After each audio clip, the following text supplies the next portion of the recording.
Bismillahirrahmanirrahim. Assalamualaikum warahmatullahi wabarakatuh. Kali ini saya akan menceritakan di balik terbakarnya kantor Bupati Pohuwatu Gorontalo. Banyak yang mengatakan rakyat Kabupaten Pohuwatu tidak mampu mengontrol emosinya. Rakyat Kabupaten Pohuwatu gegabah mengambil sebuah tindakan. Rakyat Pohuwatu anarkis, tidak memahami tentang undang-undang, bagaimana cara melakukan unjuk rasa pada saat itu. Semua seolah-olah ingin menyalahkan mereka. Tetapi kalau kita tarik ke belakang, bagaimana kemudian sampai terjadi aksi yang sangat anarkis itu, bahwa sesungguhnya rakyat Kabupaten Pohuwatu hanya sekedar memperjuangkan hak-hak mereka. Berpuluh-puluh tahun lamanya mereka memperjuangkan izin pertambangan rakyat. Wilayah pertambangan rakyat sampai pada saat ini, izin pertambangan rakyat itu tak kunjung diterbitkan. Tidak sampai di situ, di tahun 2022 kemarin mereka menjadi korban investasi burung, sehingga keterpurukan ekonomi rakyat Pohuwatu pun terjadi. Maka sumber penghasil rakyat Kabupaten Pohuwatu pun, khususnya yang ada di wilayah Kecamatan Malisa, menggantungkan hidup mereka di tambang. Maka kita satu-satunya tempat mata pencaharian mereka di sana. Dari mana lagi mereka beri makan anak-anak mereka? Mereka bisa menyekolahkan anak mereka, bisa menjaga keberlangsungan hidup mereka. Tentu mereka dengan segala resiko mereka berani melakukan aktivitas ilegal, meski terkadang menjelekai diri mereka sendiri. Karena betapa sulitnya mengurus izin pertambangan rakyat.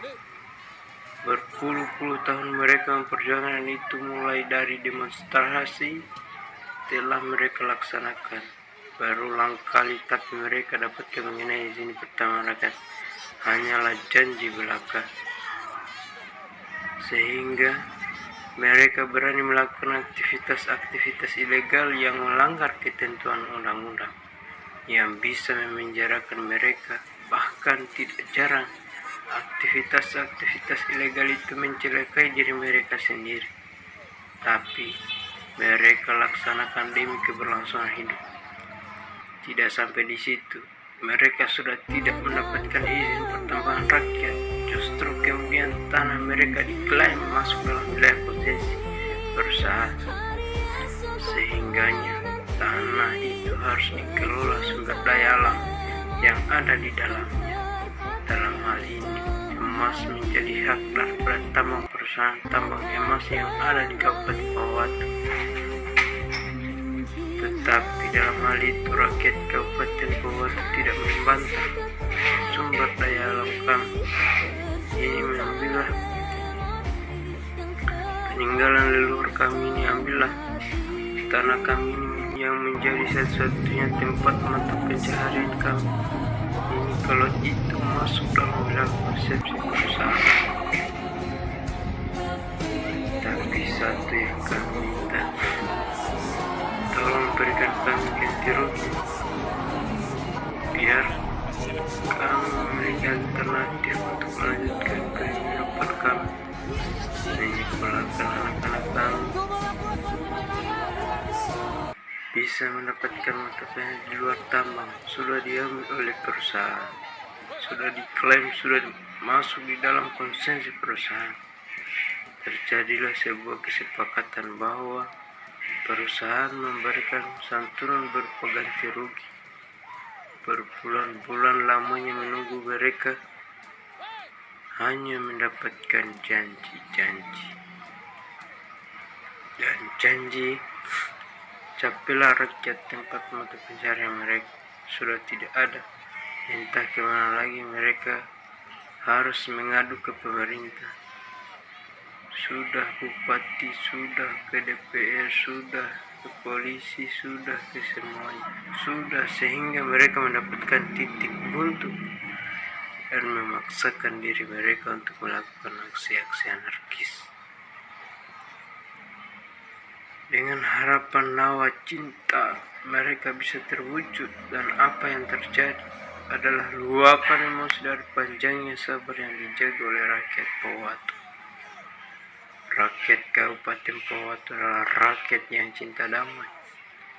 Mereka adalah orang-orang yang sabar, tetapi kali ini sabar-sabarnya manusia ada batasnya. Dan itulah batas kesabaran Kabupaten Pohuwatu, yang seringkali yang hanya mendapat janji-janji palsu, padahal birokrasi memahami ini. Pasal 33 jelas mengatakan bumi, air, dan seisinya dikuasai oleh negara dan dipergunakan untuk kepentingan rakyat. Tidak sampai di situ, pasal 27 mengatakan setiap rakyat wajib mendapatkan pekerjaan dan penghidupan yang layak.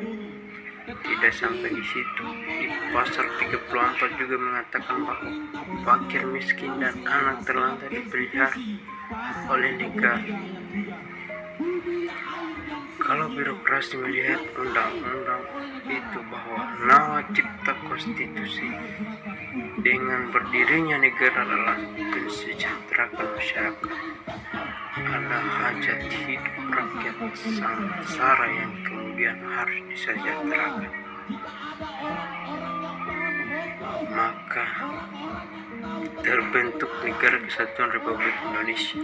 Maka negara ini bukan kepentingan investor, bukan kepentingan birokrasi, tetapi ini untuk kepentingan rakyat, dan itu berulang-ulang kali disebutkan dalam konstitusi kita. Maka rakyat, orang yang mana yang sabar bertahun-tahun perut mereka tersiksa, pekerjaan mereka tidak ada lagi, entah kemana mereka mau mencari penghasilan untuk menghidupi anak istri mereka.